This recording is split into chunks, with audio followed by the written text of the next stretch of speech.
یہی ماہ مقدس 17 تاریخ کو معرکہ بدر پیش آتا ہے، صرف ہجرت کے دوسرے سال۔ ابھی 2 سال پورے نہیں ہوئے کہ مکہ میں ظلم و ستم برداشت کرتے کرتے جب مسلمان ہار گئے، جب اللہ نے دیکھا کہ مسلمانوں پر اتنے ظلم توڑے گئے، تو اللہ نے اجازت دی کہ مکہ چھوڑ کے مدینے چلے جاؤ، چھوڑ دو اس شہر کو، یہاں سے ہجرت کر جاؤ۔ اللہ کی اجازت اور حکم کی وجہ سے مکہ چھوڑنے پر مجبور کیا گیا، کفار و مشرکین نے مجبور کر دیا، مدینہ گئے۔ ابھی نئی ریاست کھڑی ہو رہی ہے، ابھی وہاں کے ہندوؤں سے معاہدے ہو رہے ہیں، ابھی مسلمانوں کی تعداد بہت زیادہ نہیں ہے، کچھ مٹھی بھر مسلمانوں کی جماعت تیار ہوئی۔ ابھی دوسرا سال ہے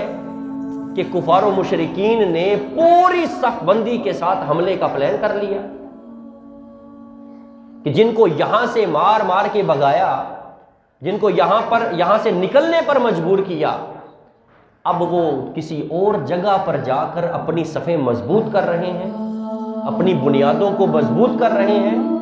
انہیں وہاں پر جا کر حملہ کرنے کی کوشش کریں۔ تو پورا ایک لشکر جرار تیار کیا گیا۔ یہ جو معرکہ بدر پیش آیا، یہ اچانک حادثاتی طور پہ نہیں آیا،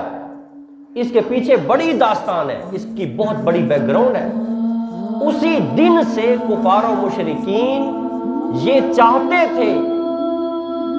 کہ اس نئے اسلام، نئے دین اور نئے نظام کا مکمل طور پر کلا کما کر دیا جائے۔ جب اللہ کے نبی صلی اللہ علیہ وسلم نے پیغام رسالت دیا تھا، جب بالکل ظلمت و تاریکی میں ڈوبی ہوئی قوم کو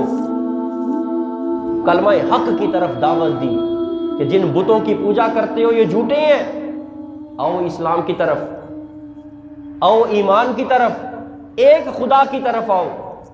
انہوں نے ظلم کے پہاڑ توڑے، انہوں نے طرح طرح سے تنگ کیا، کئی جنگیں اللہ کے نبی صلی اللہ علیہ وسلم نے لڑی۔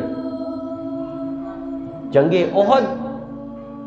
کہ جب آپ صلی اللہ علیہ وسلم کے چچا حضرت امیر حمزہ کو شہید کیا گیا، صرف شہید نہیں کیا،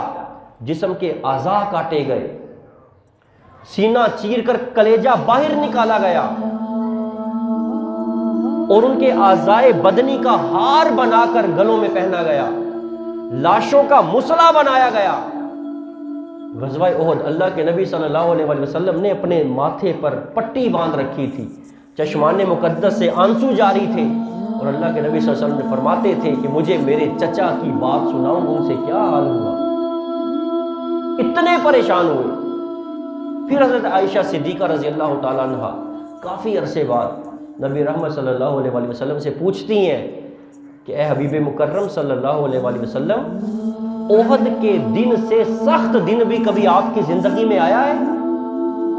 کہ جتنے طوفان، جتنی آفتیں، جتنی مصیبتیں، جتنی آزمائشیں اور جتنی پریشانی آپ پر احد کے میدان میں اتری،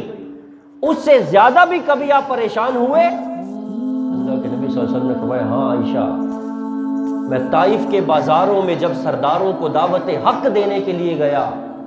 تو تیری قوم کے لوگوں نے مجھ پہ پتھر برسائے،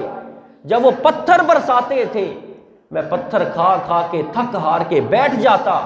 پھر اوباش لڑکے آگے آتے، کندھوں سے پکڑ کے کھڑا کرتے، میں کھڑا ہو کے چلنے کی کوشش کرتا، وہ پھر پتھر برساتے۔ کہا عائشہ، جو طائف کے بازاروں میں تیری قوم نے مجھ پہ ظلم کیے، وہ دن احد دن سے بھی زیادہ سخت تھا۔ یہ سختیاں کس لیے؟ دعوت حق کے لیے،